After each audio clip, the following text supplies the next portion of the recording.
Halo semua, hari ini kita akan belajar atau membahas tentang apa itu uang, from Bitcoin to the world, uang, kriptografi, dan fungsi hash. Pertama kita ambil kutipan dari Satoshi Nakamoto, pencipta Bitcoin,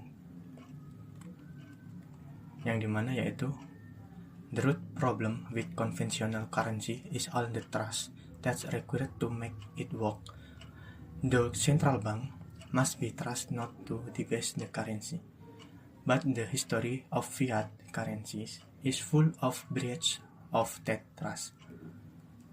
Artinya, yaitu masalah utama dengan mata uang konvensional adalah semua kepercayaan yang dibutuhkan agar sistemnya bisa berjalan.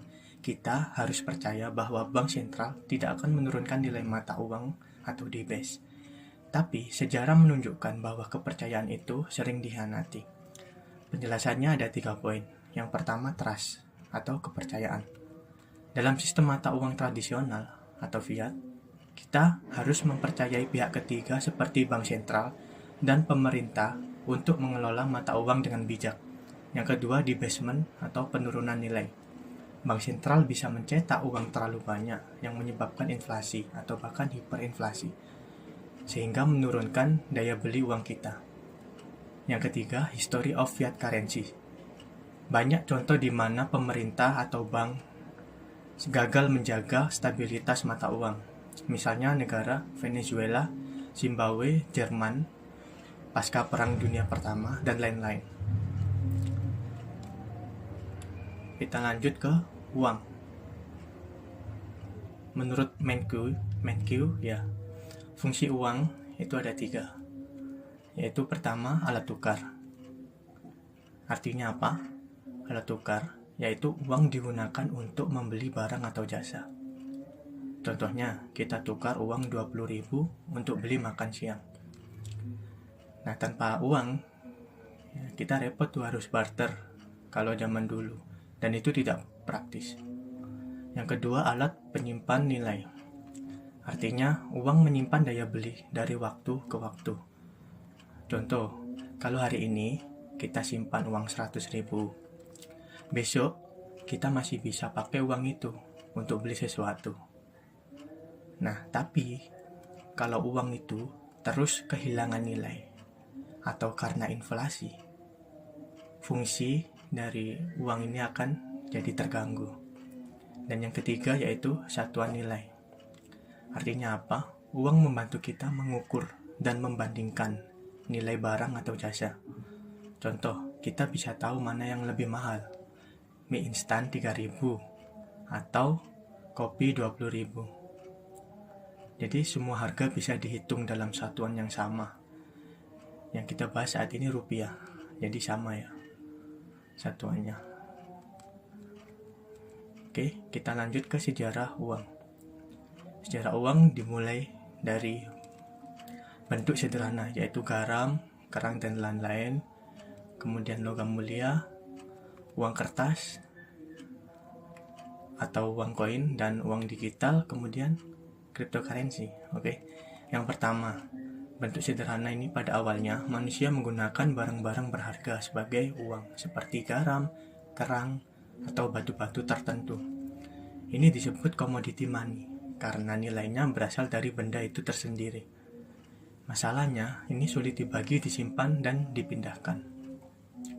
Yang kedua yaitu logam mulia. Contohnya emas, perak.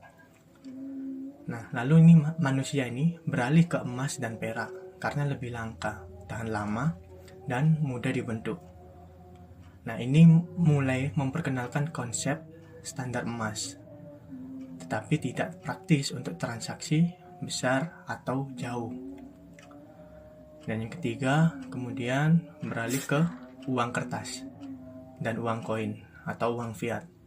Pemerintah mulai menerbitkan uang kertas dan koin yang tidak punya nilai intrinsik, tapi diakui dan dijamin oleh negara.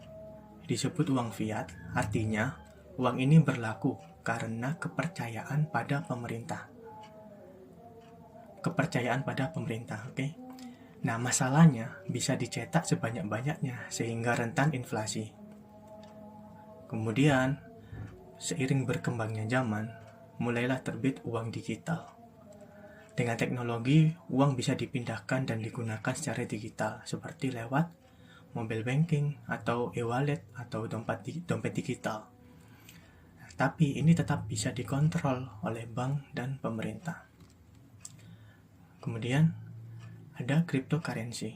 Nah, cryptocurrency seperti Bitcoin muncul sebagai bentuk uang digital tanpa kontrol pemerintah. Tidak perlu kepercayaan pada pihak ketiga seperti bank, tapi juga menimbulkan pertanyaan, apa benar ini bisa jadi uang masa depan?